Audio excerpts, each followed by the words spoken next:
மயிலாடுதுறை அருகே உளுத்துக்குப்பை கிராமத்தில் ஸ்ரீ மகா முக்கன் ஈஸ்வரி, காளிகாதேவி மற்றும் 18ஆம் படி சங்கிலி கருப்பசாமி கோயில் உள்ளது. இக்கோயிலில் ஆடி கடைவெள்ளியை முன்னிட்டு 18ஆம் படி சங்கிலி கருப்பசாமி ஆலயத்தில் பக்தர்கள் பால்குடம் எடுத்து வந்து சிறப்பு அபிஷேக ஆராதனை செய்வது வழிபாடு மேற்கொண்டனர்.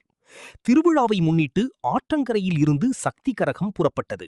காளி, கருப்பசாமி வேடமணிந்து திருநடனம் புரிந்தவாறு பால்குட ஊர்வலம் முக்கிய வீதிகள் வழியாக கோயிலை சென்றடைந்தது. ஒரு சில பக்தர்கள் பக்தி வரவசத்துடன் ஆடியவாறு பால்குடம் எடுத்து வந்தனர்.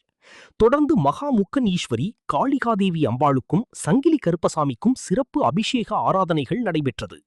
ஆலயத்தில் அருள் வந்த பூசாரி பெரிய அரிவாள் மேல் ஏறி நின்று அருள்வாக்கு தெரிவித்தார்.